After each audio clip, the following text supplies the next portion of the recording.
Hoje eu quis trazer aqui para vocês uma palestra, continuação de uma que eu fiz algum tempo atrás aqui mesmo, que era sobre a função da literatura, o impacto da literatura para a empatia, para a teoria da mente, para o nosso comportamento social. Né?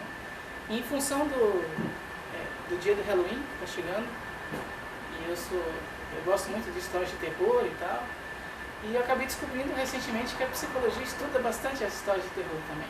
Né? Realmente o foco maior são outras histórias, né? Outros romances, dramas, mas as histórias de terror também captam a atenção das pessoas, também captam a atenção dos psicólogos. A psicologia também é gente. E como é um tema atemporal, né? Desde sempre a gente conta a história de terror. Né? Hoje em dia, claro que tem cinema, que daí é uma indústria bilionária, que patrocina filmes dos mais variados tipos, desde filmes trash, né? Sem tecnologia nenhuma, até filmes bastante elaborados e tal.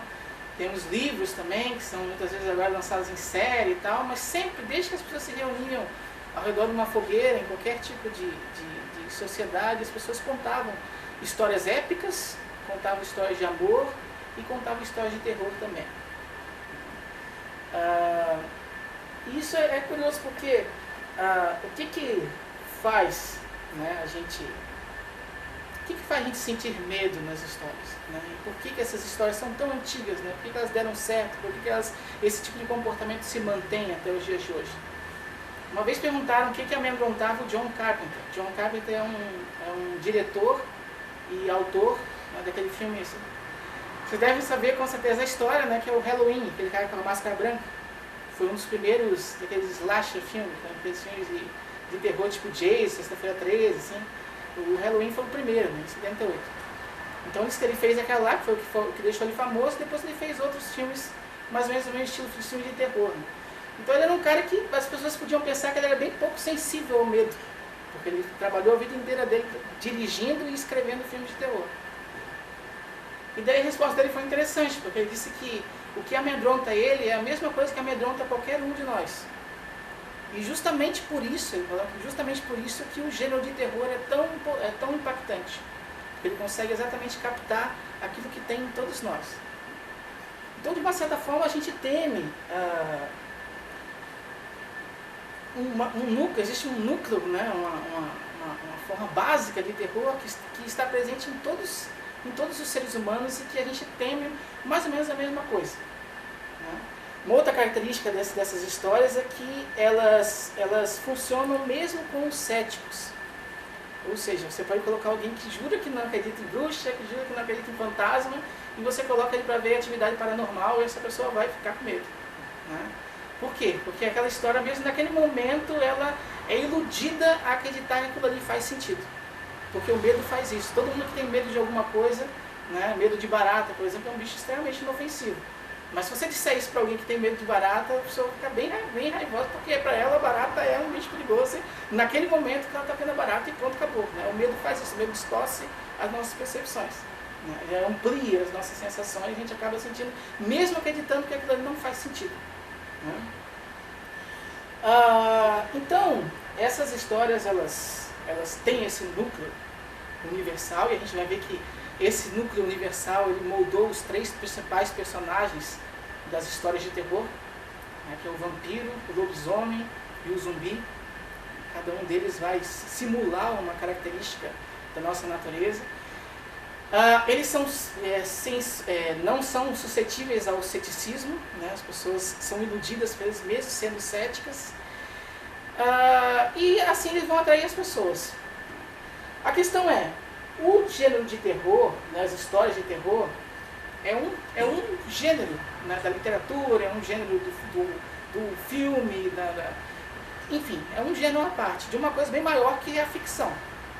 Então, para a gente falar, né, a origem das histórias de terror, a gente primeiro tem que falar sobre a origem da ficção.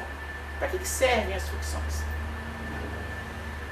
Existem várias tentativas de explicar para que servem as ficções, mas uma das que são mais interessantes de falar e mais atuais é que a ficção é uma tentativa de simular a realidade, de emular a realidade.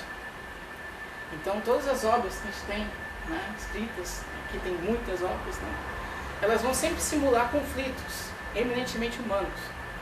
Então, mesmo se você pegar a história mais fantástica, né, que pode acontecer aqui no Brasil, pode acontecer na Terra-média, pode acontecer em alguma galáxia muito, muito distante daqui, né?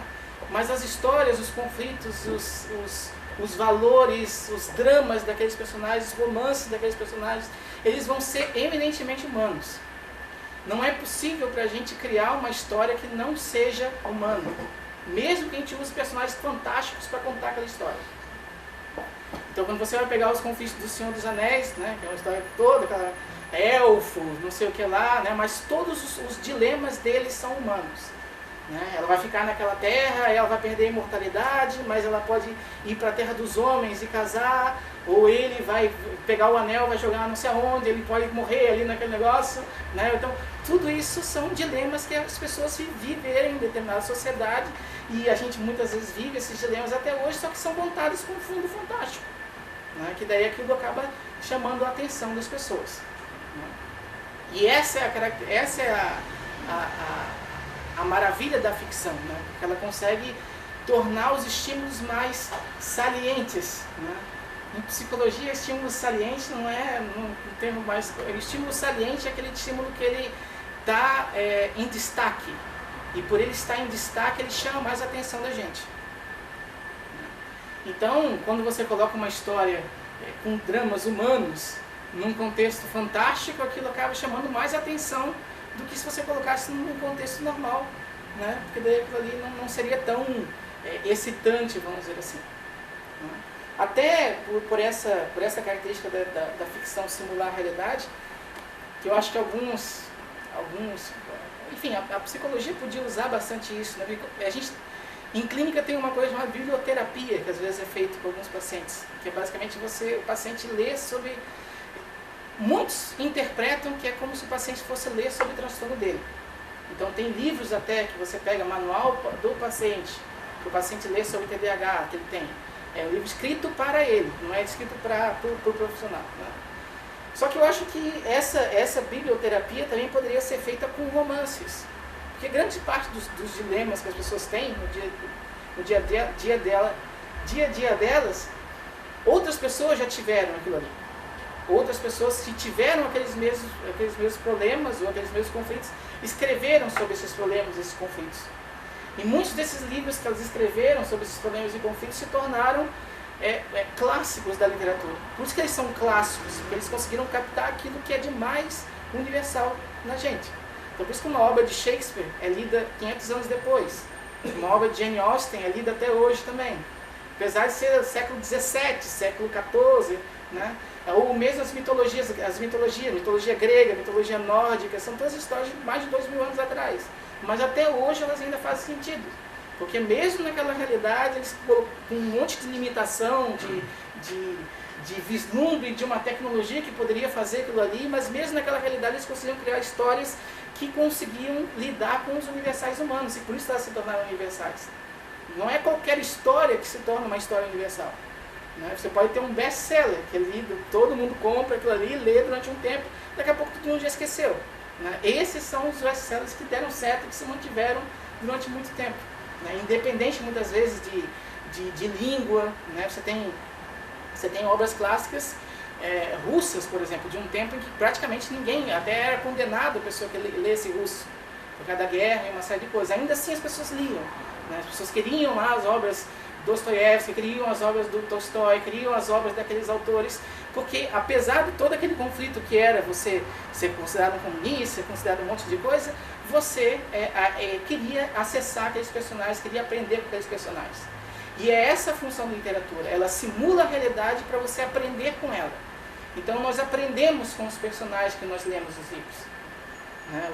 Os conflitos que eles tiveram, eles usaram determinada estratégia para resolver aquele problema, e muitas vezes aquela estratégia também pode ser utilizada na nossa própria vida.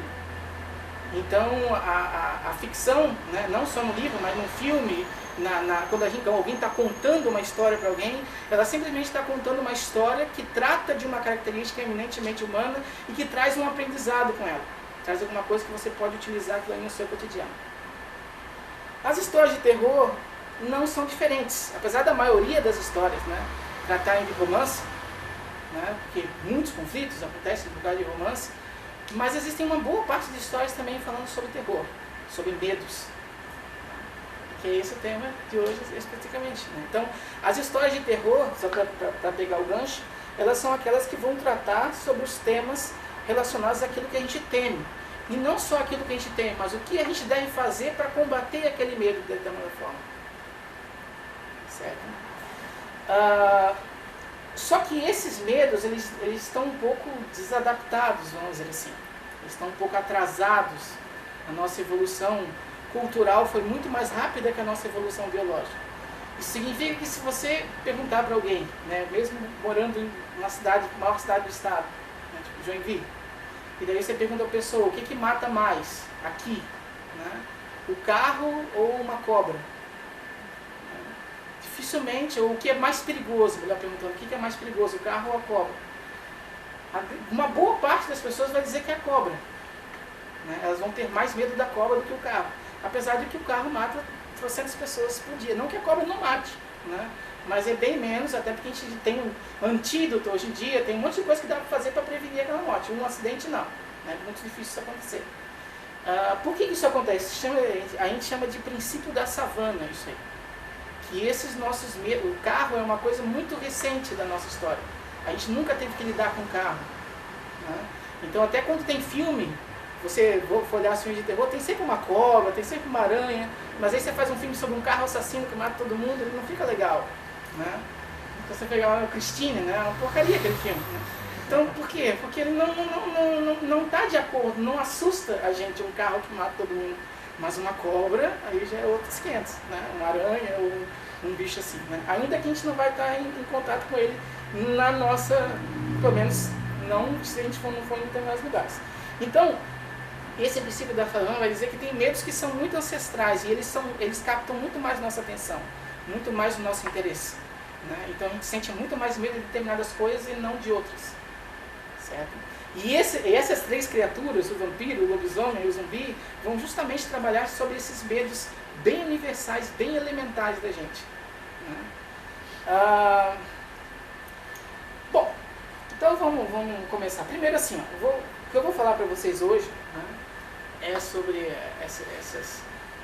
uma nova visão, né, que na verdade é uma crítica literária, uma crítica das histórias com base na psicologia evolucionista, mas ela não é a única coisa que existe, não é a única forma de interpretar as histórias. Tem outras formas também. Né? Mas essa é que eu mais me identifico e é o que eu mais... a que está mais alinhada com o nosso conceito de natureza humana. Mas existem outras, se você for pegar outras pessoas, elas vão falar outras coisas sobre isso aí. Né? Então eu quis trazer porque é uma coisa até mais recente e vamos ver se vocês gostam. Né? Bom, essas três criaturas, né, o lobisomem, o vampiro e o zumbi, elas surgiram, a gente tem dado arqueológico para mostrar isso aí, elas surgiram em sociedades totalmente diferentes uma da outra, de forma independente. Então, num tempo em que não havia possibilidade delas entrarem em contato uma com a outra, para passar uma história para outra, para contar a história do vampiro para outra, para contar a história do lobisomem para outra, elas já emergiam. Tem obras de arte que tratam sobre isso aí, bem primitivas mesmo. Né? Tem uma série de coisas que você já consegue ver registros desse medo dessas criaturas. Só que nem sempre elas são da mesma forma. Por exemplo, né? O lobisomem, né? O homem-lobo, ele acabou se tornando mais popular, né? Essa criatura que se transforma num lobo, não necessariamente na lua cheia, porque isso é uma coisa mais recente das histórias, mas é em essência uma criatura que se transforma num lobo. Porque ele surgiu na Europa, né, em alguns países da Europa. E a América, como um todo, tem uma colonização europeia muito forte. Então é óbvio que esse tipo de figura, ela se disseminou mais pela Europa. Mas se você pegar, por exemplo, entre os nativos norte-americanos, por exemplo, você vai ver que tinha a mesma lenda do mesmo ser que se transformava num animal e que era uma criatura perigosa e temida, só que o nome não era o lobisomem, era o homem-urso. Né? Se você pegar na Índia, por exemplo, não vai ser o homem lobisomem nem o homem urso, vai ser o homem tigre. Né? Então esse personagem, né, que se transforma numa criatura perigosa e que deve ser temida, ela sempre se manteve em todas as sociedades. Só que muda a figura, muda aquilo que é importante para aquele lugar ali, né? Aqui a gente também se disseminou, porque daí como a Europa também dominou os Estados Unidos, e os Estados Unidos que dominam o cinema, então eles lançaram vários filmes de cinema, então todo mundo conhece o lobisomem. Mas se você vai fazer estudo nas culturas mais específicas, você vê que tem o homem tigre, tem o homem jacaré, tem o homem javali, tem o homem, né? Então essas tentativas, né, de tornar um animal perigoso ainda mais perigoso, dando a ele poder sobrenatural, considerando uma coisa mais grave, ela existe em função de determinada criatura daquele local. Por que isso acontece? Porque são criaturas perigosas. Por exemplo, se você em grande parte da Europa, o ataque de lobo ele é bastante frequente, ou era bastante frequente. Então era uma criatura temida, principalmente se você está sozinho no meio do mato, de noite, né? Então, só que se você for para a Índia, o lobo não era tão perigoso, né? Mas era o tigre. Se você for para os Estados Unidos, o lobo não era tão perigoso, mas era o urso, né?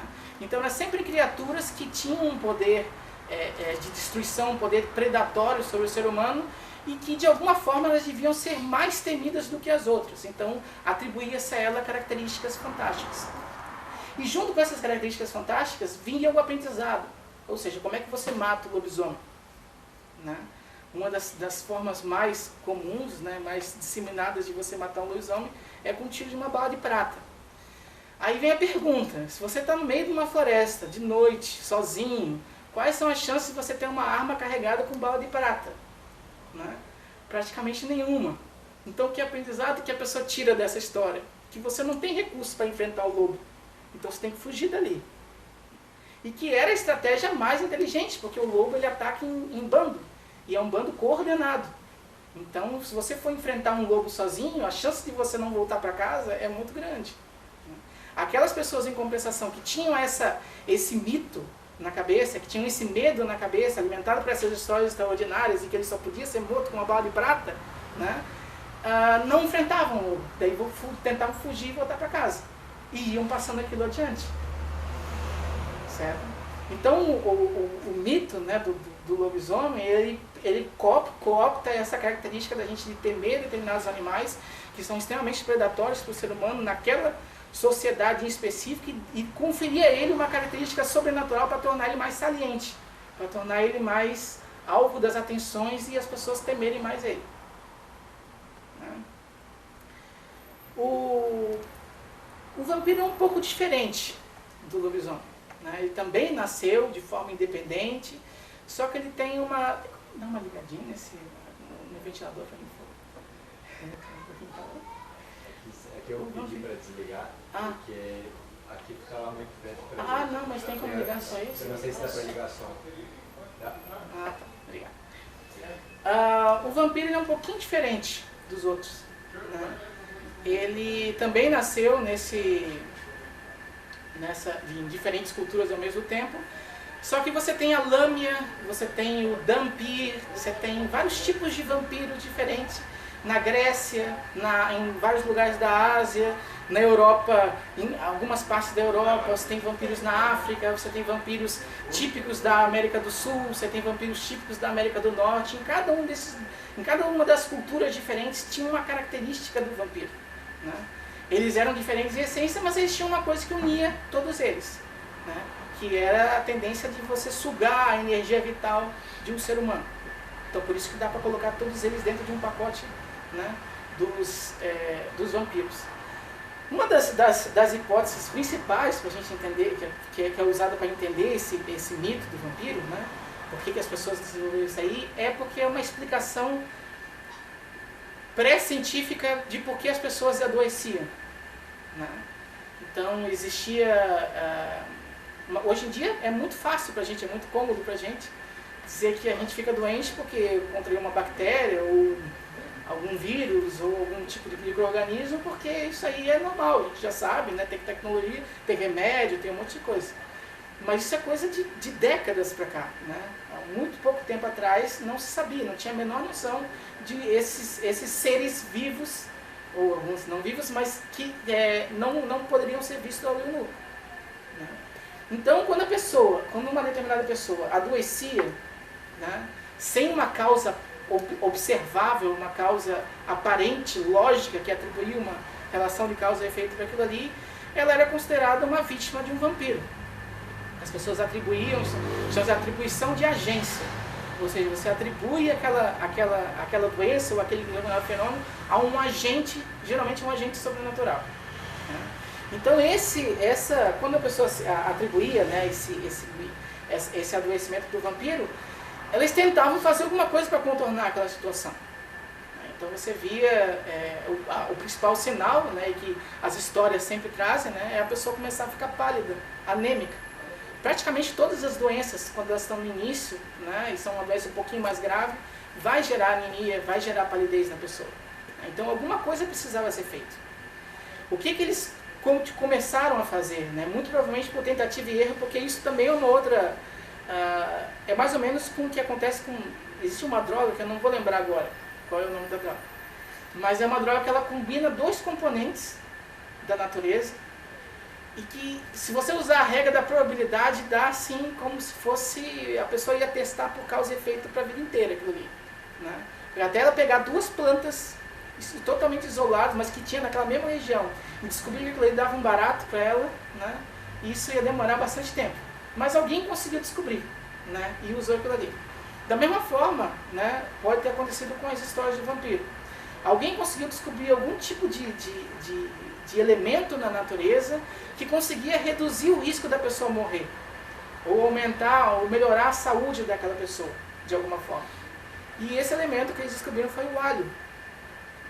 Hoje em dia, por isso que até hoje em dia uma dos instrumentos, das estratégias mais utilizadas nas histórias contra vampiro é o alho, que ele deixa a pessoa imune a ele. Né? E se você for usar, for analisar, né, as propriedades medicinais do alho, você vê que ele tem bastante propriedade antimicrobiana. Então, é um dos temperos que mais tem propriedade antimicrobiana, é o alho e cebola. Então você realmente, não que você vai curar uma doença comendo alho, mas num tipo de época que não existia nada, não existia penicilina, não existia nada, né?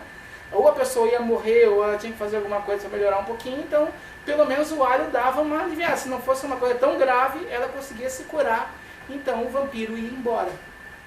Né? O vampiro se extinguia. Então o alho previne as pessoas, ou remedia as pessoas contra o vampiro. E se a gente der um passo um pouquinho, extrapolar um pouco essa visão da doença propriamente dita, né, você vai considerar que as histórias de vampiros sofreram alguns updates, por exemplo. Por exemplo, se você pegar desde o Drácula, de Bram Stoker, que é do final do século XIX, você vê que a estalagem, né, que o personagem Jonathan Harker ele fica no início da história, era bastante... xenofóbica, era bastante preconceituosa contra as pessoas diferentes, contra as pessoas desconhecidas. Xenofobia é essa aversão ao estrangeiro, a aversão à pessoa que é diferente. Né? Então as pessoas eram sempre muito preocupadas, muito, sabe, com o que ia acontecer, e enchiam ele de histórias daquela região, porque ele estava indo para o castelo do Drácula, e todo mundo queria dissuadir ele e tal. Né? E você vê isso em outras partes das histórias também. Da própria história do Drácula, e você vê em outras histórias também. Se vocês pegam depois no cinema, na década... Isso era do Drácula no final do século XIX. Se você pegar na década de 50, 60 e 70, tinha uma produtora que lançou o Christopher Lee como Drácula, né, que foi um dos principais papéis que ele fez. Né, mas era uma produtora inglesa chamada Hammer Films.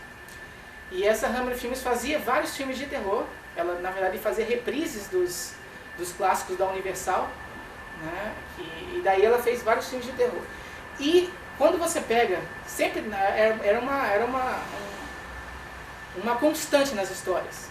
Sempre tinha uma taberna, aquela coisa assim bem antiga assim.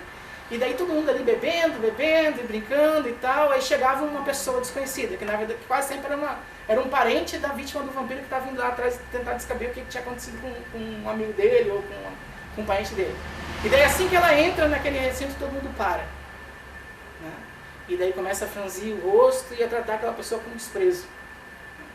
Então, nessas histórias, né, o medo do vampiro associado a doenças também estava extremamente atrelado ao medo de desconhecidos.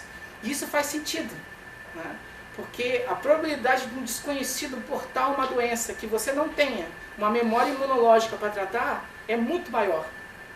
Então, se você já está numa condição debilitada ou uma condição que está sendo mais afetado por aquela doença, alguma coisa, faz sentido, ainda que não seja justificável, que você se afaste de pessoas desconhecidas. Tá? Isso a gente chama de um behavioral immune system, um sistema imunológico comportamental, que é o que faz isso, faz a gente evitar entrar em contato com pessoas desconhecidas quando a gente se sente vulnerável na saúde. Né?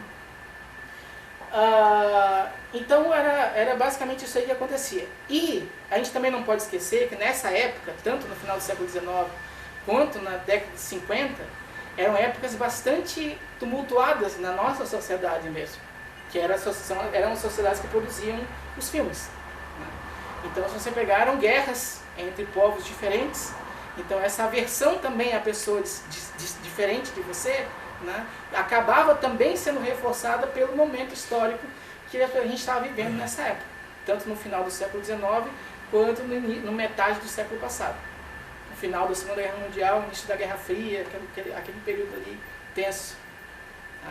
Então as histórias de vampiros também iam vindo. Hoje em dia, né, é curioso a gente ver que já deu um passo a mais, já não tem mais tanto xenofobia nos filmes de vampiro.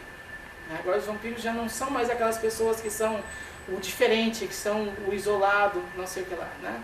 Os vampiros estão tomando uma outra característica que está na base, está na mesma base da xenofobia. Né? Que eles estão sendo afeminados, tornados gays, né? Homossexuais. O que acontece? Um primeiro filme que tratou, que teve uma relação bem forte entre...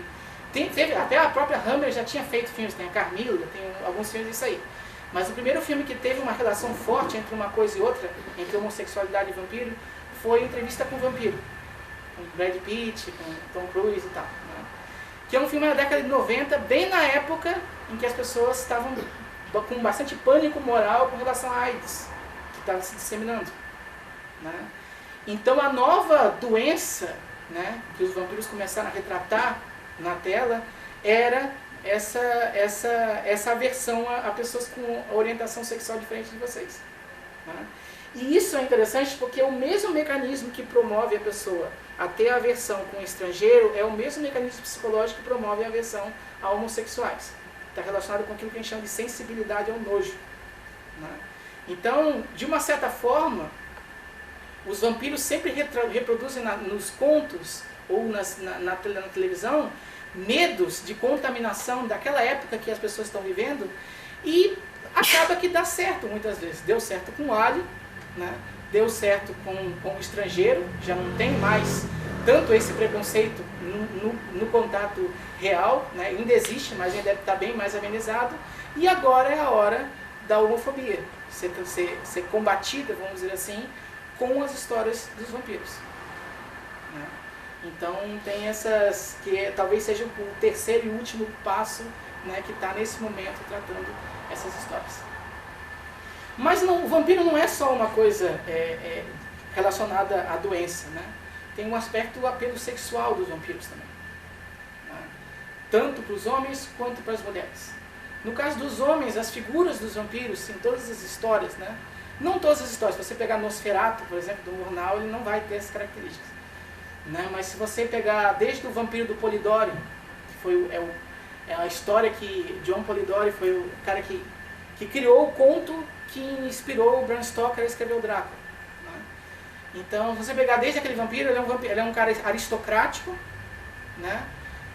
Frio, mas que ele tinha algumas características que une, basicamente no caso da figura masculina do vampiro, ele une o melhor dos dois mundos da psicologia feminina. Né? Porque durante muito tempo as pessoas pensaram que as mulheres sempre queriam determinada característica específica. O homem que queria a variedade, várias mulheres diferentes, de tipos diferentes e tal. A mulher não, a mulher queria só aquela mesma coisa e tá ótimo. Né? Hoje em dia a gente sabe que não é bem assim. Né? Na realidade a mulher também gosta de variedades das pessoas. E essa figura em que uma pessoa, né, é extremamente apaixonada, extremamente... enfim, tem vários atributos e ao mesmo tempo uma pessoa bem-sucedida, poderosa, que tem a força de 20 homens, que tem não sei o que lá. Então cria-se um personagem que está bastante alinhado com as duas coisas que as mulheres desejam e que é difícil achar numa mesma pessoa. Por isso que hoje em dia as histórias de vampiro, elas geralmente são focadas no público feminino. São as mulheres que mais consomem as histórias de vampiro. Crepúsculo, aquele O Diário de Vampiro, geralmente é um público feminino que utiliza essas histórias. Né? No caso dos homens, é um pouquinho diferente. Né? As vampiras são retratadas com uma hipersexualidade, né? Que também é uma fantasia, é um desejo masculino. E essa hipersexualidade ela é alimentada por outros elementos que muitas vezes você vê. Por exemplo, roupa vermelha. Né?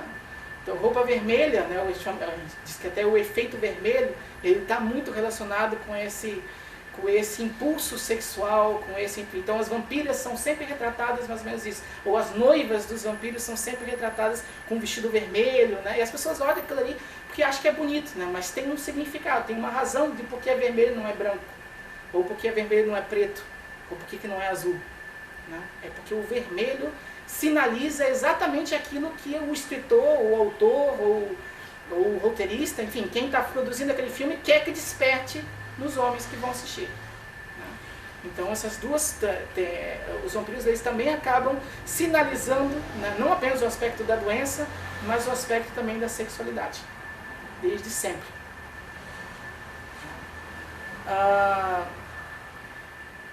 E tem bastante mais coisa para falar sobre o vampiro, né? É um tema que eu gosto bastante de estudar, mas vou passar para o terceiro, último personagem, que é o zumbi. Né?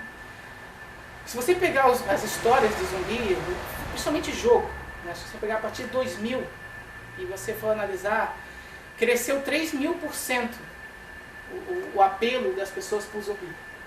Então você tem filmes, você tem séries de televisão, você tem jogo de videogame, entendeu? O que tem de FPS, né, que é aquele de jogo de primeira pessoa de tiro que tem zumbi é inacreditável. Né? Você olha, às vezes, assim, toda historinha, você vai ser lançado no meio da Amazônia, você tem que formar um grupo, e um zumbi vai tentar se matar. Né? Então sempre tem um zumbi. Tanto é que agora vai sair um jogo que a gente tem que enfrentar tubarões, e como se não bastasse, eles são tubarões zumbis. Né? É sério, vai sair agora no início de 2015, se não me engano. Eu vi uns trailers assim, é tenso. Então, são coisas assim, por que tá tão esse interesse? Tem Walking Dead, tem um monte de filmes saindo por isso aí, né? Bom, os zumbis também são outras criaturas que sempre existiram, né, de forma diferente. Eles são geralmente, a definição básica deles é um corpo reanimado e que não pensa, né? Ou que tem muita limitação intelectual. Né? Então o zumbi é sempre uma coisa meio retardada. Assim. Então, por quê? Porque tem essa característica de não pensar. Né? E outra característica deles é que eles atacam em bando. Todos os filmes que a gente vai ver de zumbi, eles estão sempre em bando. Difícil você pegar um sozinho. Né? Sozinho, daí dá um pouquinho mais retardado que os outros, que não conseguem entender que tem que acompanhar todos os outros. Né? Mas senão ele continua naquela coisa que vem em wave, né? Que vem em onda, né? Para te atacar. Aí uma das explicações que eu acho interessante de por que ele teve esse boom depois dos anos 2000, principalmente foi por causa do atentado que teve nos Estados Unidos, né? Do 11 de setembro. E o atentado mudou bastante coisa. Né? Ele definiu basicamente a primeira década e ao que parece está definindo a segunda também, do nosso século. Porque ele provou que mesmo os Estados Unidos, sendo o que eles são vulneráveis no próprio território deles. E não foi qualquer ataque. Né? Então, aquele clima de tensão, né? Ele acabou aumentando nas pessoas o medo, que é um medo que sempre tinha, né? Mas a gente pensava que a gente estava seguro ou protegido, porque estava numa mesma região que eles, dificilmente alguém vai atacar, alguma coisa assim, e não está. Então esse medo de ataques em massa, ataques letais, né, que provocam a destruição mesmo, grande, começou a se exacerbar por causa principalmente desse evento. Né, e vem aumentando cada vez mais.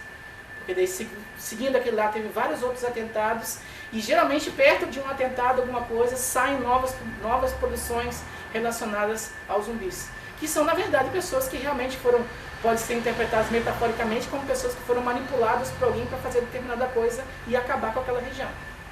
Né? Então, e qual que é a mensagem que as histórias dos zumbis passam? Né? Do lobisomem é a bala de prata, e que você não tem bala de prata, então você foge dali. Né? Do vampiro é o alho e algumas outras coisas que você pode utilizar, e se você também não tem, foge dali. O zumbi, geralmente todas as histórias que passam do zumbi é sempre atrás da cura. As pessoas querem a cura para o zumbi. Né? E essa cura pode ser tanto da própria doença, pode ser a cura da economia, pode ser a cura das relações internacionais prejudicadas. Né?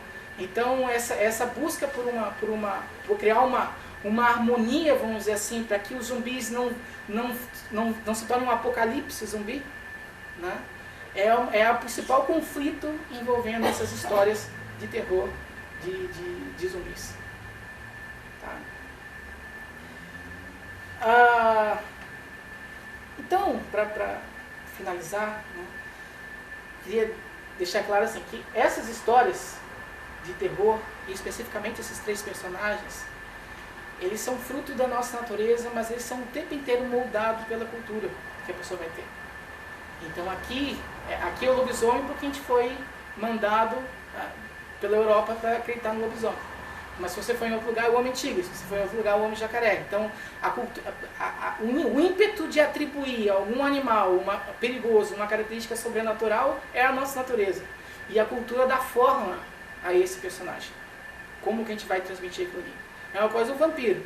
O ímpeto de atribuir uma causa de uma doença a um fator sobrenatural, né, é da nossa natureza. Mas a causa, a forma como aquilo ali vai ser expresso é moldada pela cultura. Tem o Dhampir, tem a Nâmia, tem o Incubus e o Sucubus, tem vários outros tipos de vampiro na Grécia, na Itália, em vários lugares que são expressos diferentes. E o zumbi da mesma forma. Né? Então por isso que a gente entende que a abordagem, né, biocultural, ela é muito melhor do que se você focar só na biológica ou só na cultural, para entender esses fenômenos e as histórias como um todo. Né? E para finalizar mesmo, eu quero dizer que não tem um gênero ruim de ficção. Tem história mal contada. Né? Então, porque geralmente o gênero de terror ele é relegado a... não ganha Oscar, não ganha Cannes, não ganha nada, né? É uma coisa assim.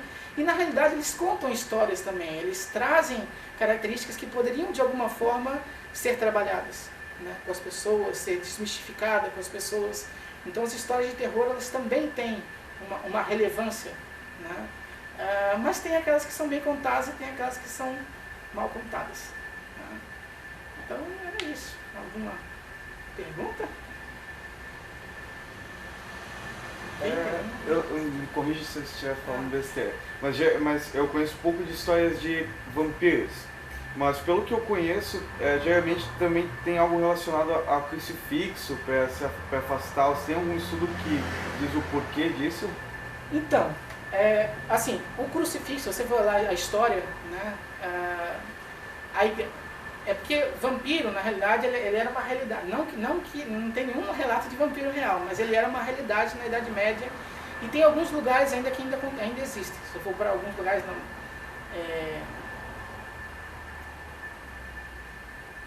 Tem a Romênia, né? Mas tem um lugar ali perto da Romênia que também, bem mais afastado assim, as pessoas ainda acreditam em vampiros e fazem o ritual deles.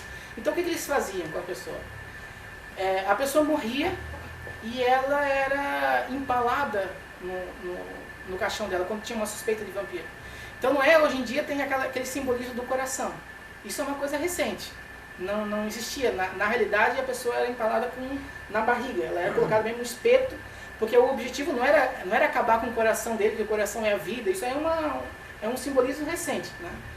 Era para manter a pessoa presa no caixão. Ela pregava a pessoa no caixão mesmo. Né? Isso aconteceu principalmente na Grécia. Então, vez por outra, até eles descobrem uma tumba que daí eles abrem e daí tem esse espeto que a pessoa colocava ali. Só que a Igreja Católica, ela, durante muito tempo, ela não queria aceitar que essas histórias existiam, porque daí era dizer que estava sendo contaminada pelo diabo e não pode, porque eles estavam no poder daquilo ali. Então eles relutaram durante muito tempo em aceitar. Até que em 1600 e alguma coisa, não sei exatamente a data, né?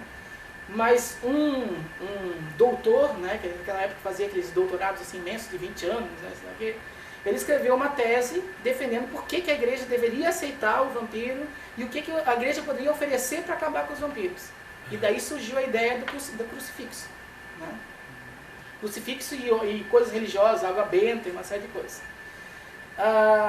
Então isso foi muito popular enquanto a igreja tinha bastante poder. Tanto é que hoje em dia, se você for pegar as histórias de vampiro, hoje em dia muitos tiram sarro do crucifixo. Um dos primeiros que começou a tirar sarro dessa associação é um filme do Roman Polanski, que é chamado Dança dos Vampiros. Né? E que ele é um filme que é uma comédia de humor negro, e ele é um filme que se passa na Rússia, ou uma região próxima da Rússia ali, e que tem muito judeu. Aí tem uma cena do filme que o vampiro vai atacar a mulher, daí a mulher mostra o crucifixo. Aí ele ri e diz que ele é judeu. Aquele símbolo para ele não significa nada. Né? Ele pega o crucifixo, joga fora e morde ela. Né? Então começou a ter um pouco disso aí, e hoje em dia também já tem. Então hoje em dia essa questão do crucifixo já é bem pouco utilizada. E a gente pode ver que isso tem uma relação muito próxima, não dá para dizer se é diretamente proporcional, porque não tem nenhuma relação, nenhum estudo nesse sentido. Mas é uma coisa bem próxima ao secularismo da sociedade. Está se tornando cada vez mais secular. Ou seja, entendendo que a religiosidade é importante, mas que ela não é determinante do nosso comportamento. Nem vai nos salvar de todas as coisas que a gente pode acontecer. Né?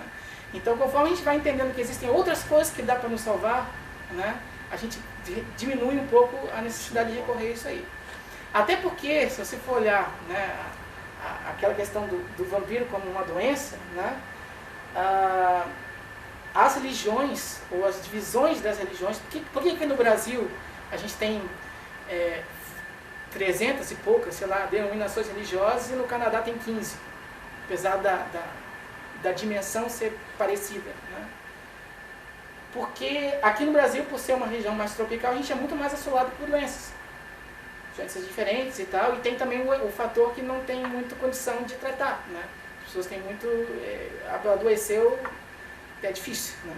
Então, as religiões, elas surgiram para cindir determinados grupos, e aquele grupo fica menor. Quando o grupo fica menor, se algum tipo de vírus, ou algum tipo de doença aflige ele varre todo mundo, aí as pessoas que sobreviveram vão ter memória imunológica para conseguir enfrentar ele depois de novo, e saiu. Então entra, varre e sai, entra, varre e sai.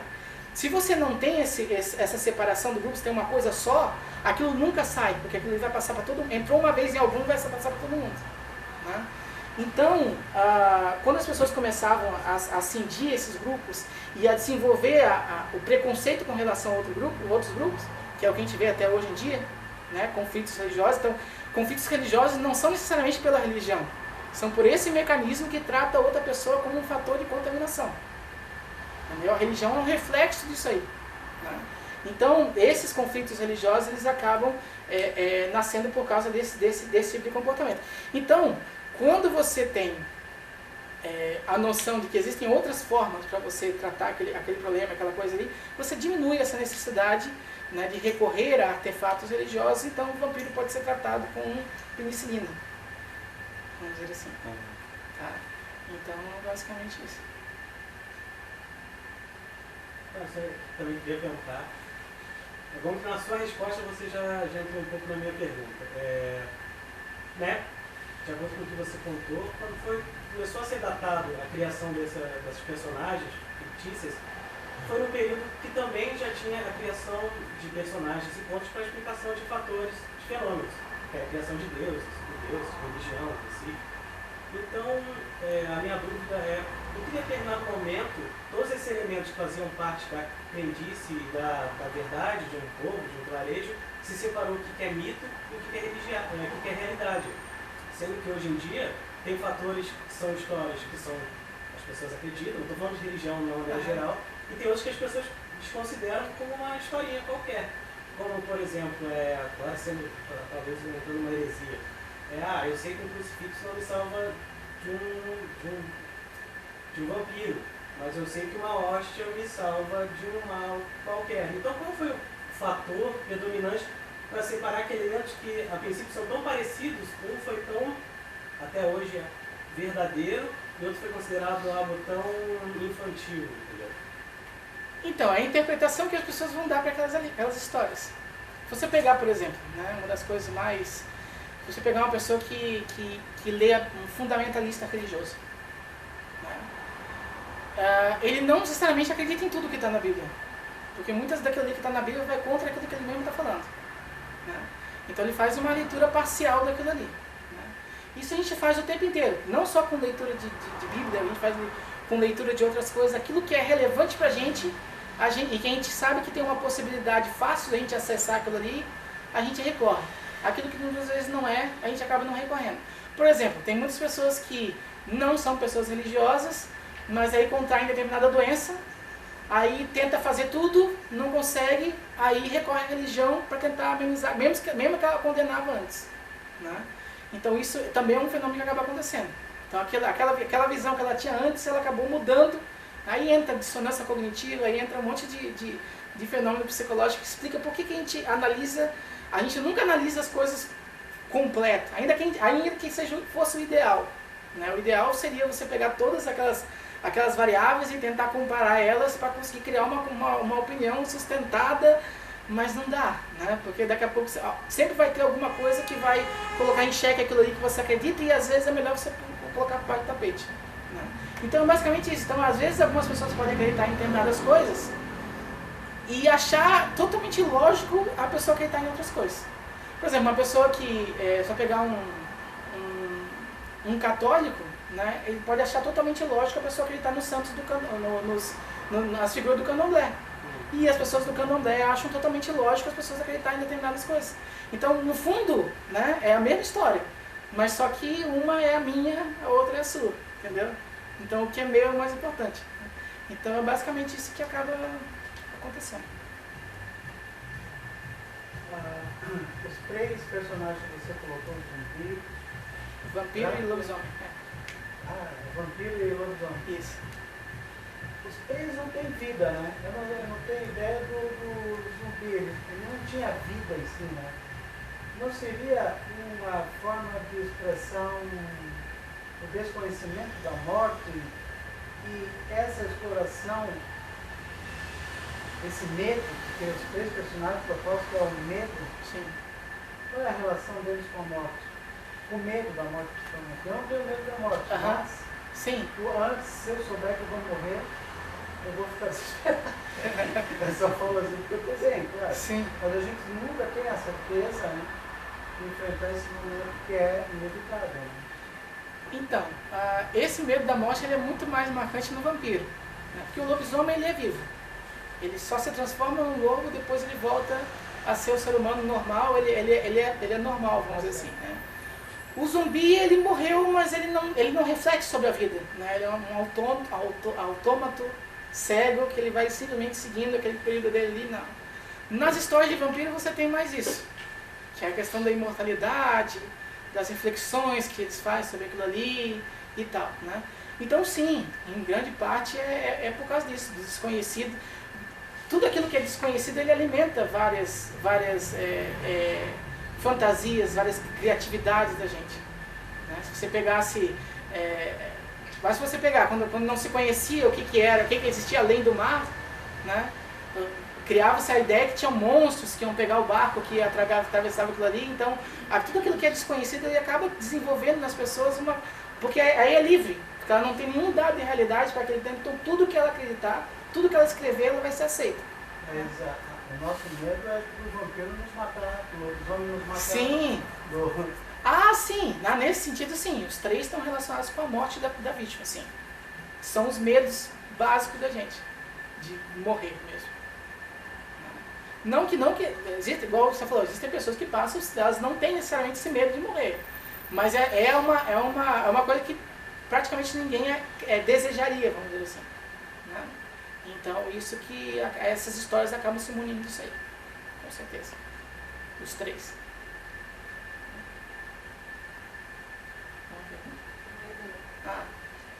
Quando a gente fala de personagens fictícios que se repetem em várias culturas, independente da interferência entre elas, né, a gente está falando de arquétipos. Então, é o arquétipo do herói, o arquétipo do velho sábio, é o Jung que basicamente fala disso. Né? E eu estava pensando aqui, eu não consegui pensar se existe um arquétipo do vampiro, ou é o arquétipo do vilão que entra aí, eu não sei. Qual que é o componente central que torna universal essas figuras? O componente universal seria essa nossa ignorância sobre a razão das doenças. A explicação para o desconhecido. Isso, a explicação para o desconhecido. Não teria assim necessariamente do herói, até porque tem vampiro que é bonzinho, né? Tem vampiro que é ruim, tem vampiro que não é nada, tem vampiro que, né?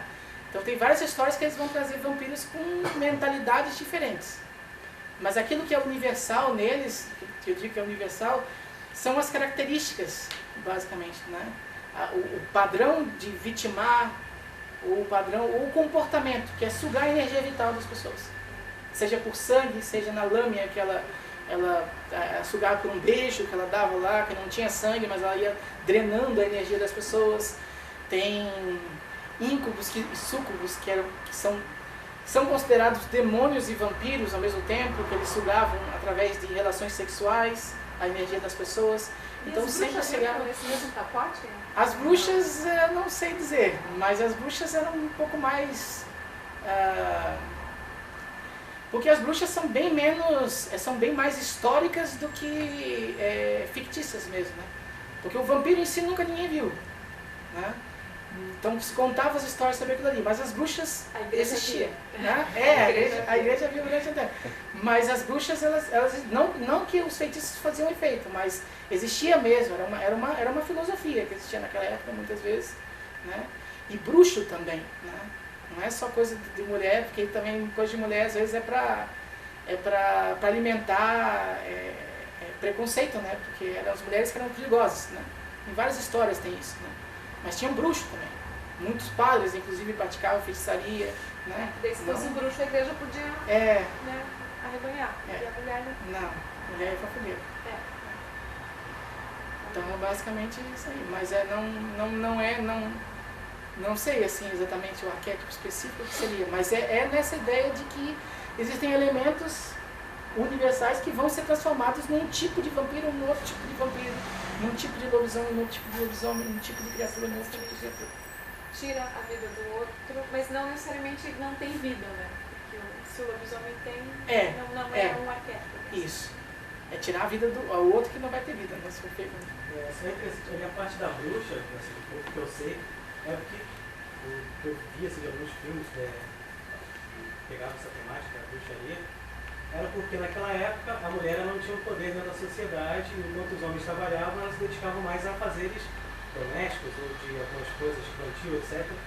E a partir daí elas já foram desenvolvendo a qualidade de perceber que certas plantas medicinais surtiam efeito sobre determinada calamidade. Então imagina, o filho dela estava doente, o padre mandava rezar e não tinha algum problema, enquanto ela descobriu que aquela semente ou aquela planta vinda da natureza tinha um poder para melhorar o filho. Então a partir do momento que ela, que era uma mulher, soube mais que um homem, e ela já descobriu que a natureza poderia sanar aquilo que não foi possível através do que eles tinham no momento, que era essa, nossa, ela já era vista como um grande perigo para aquela sociedade, então ela tinha que ser exterminada de uma forma mais rápida possível. Então já diziam que ela era pagã, que ela tinha algum vínculo demoníaco, no caso. E uma coisa que eu acho interessante do vampiro é que eu acho que o vampiro é o único personagem que ele se divide. Ao mesmo tempo que as pessoas têm medo, o vampiro é um personagem que muitos querem ser vampiro também.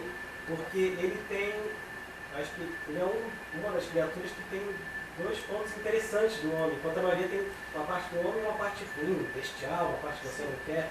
Mas o vampiro, ele é um homem, que ele é um dos poucos seres que ele possui a sua racionalidade, diferente do lobisomem, que vira uma fera, ou do zumbi, que fica bobão. Ele é sempre uma pessoa muito inteligente, a grande maioria, e ele tem poder, e como ele é imortal, ele já conseguiu dinheiro na vida dele inteira. Então, na maioria dos filmes de vampiro, sempre tem um ser humano que está ajudando ele porque ele quer se tornar vampiro. Tipo, por favor, deixa eu entrar para esse teu grupo seleto e imortal. Então o vampiro tem essa parte interessante, né? As pessoas não querem ser atacadas, mas já que você vai me atacar, então não chupa meu sangue até eu morrer, deixa eu virar alguém igual a você, já que eu estou ferrado, que eu pegue essa doença e não morro, entendeu? Isso é interessante o vampiro. Até tem falando do Lestat, né, que na verdade é da Anne Rice, que é do Entrevista com o Vampiro, né? Ele depois foi transformado num musical. O Elton John, inclusive, fez o musical. Faliu, porque era muito ruim, né? mas a principal canção era Make Me As You Are, né? Que era a mãe dele que cantava para ele, pedindo, implorando para ele transformar ela numa vampira. Porque ela estava morrendo e não sei o que lá, né? Então tem bastante isso aí, sim. E tem outra coisa que o vampiro não pode ser atacado por outro vampiro, né? Algumas histórias tem isso aí. Então, uma forma de proteção também. Enquanto você é um humano, você pode morrer. Depois que você vira vampiro, teoricamente nada mais. E os homens são muito mais fracos que o vampiro. Então não são ameaça para ele. Essa tua visão que tu colocou agora, ela é baseada, por exemplo, numa colocação para se ter uma ideia do surgimento dessas histórias, estudando os locais, a sociedade, etc. Né? Existem outras teorias. Não queria complicar, nem misturar, mas tem muitas teorias que colocam isso como você tentar enxergar o teu oculto que está dentro de você, etc.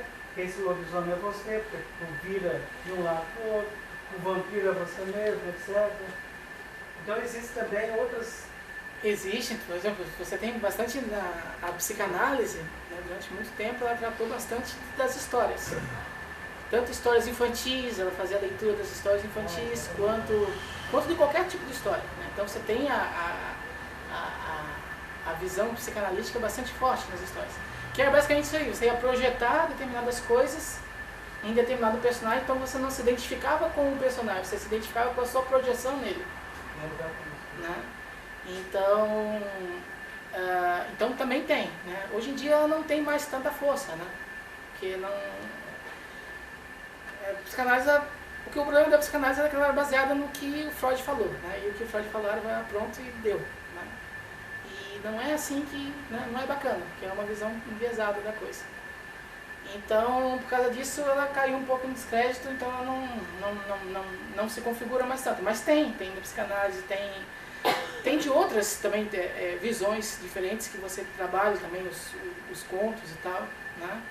Mas essa que eu estou tentando trazer aqui, ela vai principalmente basear na arqueologia, que ela vai atrás de experimentos, né, de analisar obras de arte que foram produzidas ali, muito antigas, né, esculturas que representavam determinada criatura, né, e daí com isso aí você consegue fazer uma datação, consegue ver quanto tempo as pessoas já pensavam naquele tipo de criatura, né, papéis muito antigos também, né, e uma coisa também importante são os estudos em sociedades.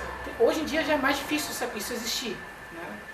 Mas há um tempo atrás existia bastante, que eram sociedades isoladas, né? Que você não tinha basicamente nenhum contato com o Ocidente, com nada assim, né? E daí você analisava que grande parte dos comportamentos, em determinado grau, ele estava presente lá também, né? Então, inclusive de contar as histórias, inclusive de histórias de terror, inclusive de histórias sobre vampiros. Mesmo aquelas sociedades nunca tendo nenhum tipo de histórico de ter entrado em contato com outra diferente. Então isso aí permite você defender o aspecto mais universal, né, e baseado na natureza dessas criaturas. Mas sim, independente se você for recorrer à psicanálise e tal, é claro que a gente sempre se identifica com os personagens. Né? Não necessariamente é uma projeção que você faz com isso. Isso seria questionável, mas você se identifica com os personagens. E você assimila melhor quando você se identifica com um determinado personagem. Tem gente que chora quando o personagem dela morre no filme. Tem gente que chora quando o livro acabou, quando coisa, porque a pessoa se envolve de tão forma aquilo ali que vira realmente um confidente, às vezes, daquele personagem. Você torce pelo personagem. Né? Se o personagem dá certo, você fica feliz. Se ele dá errado, você é triste. Né? Então isso acaba acontecendo. Com os personagens de terror, a mesma coisa vai acontecer. Né? Mas o que eu trouxe aqui é mais nessa linha da arqueologia mesmo.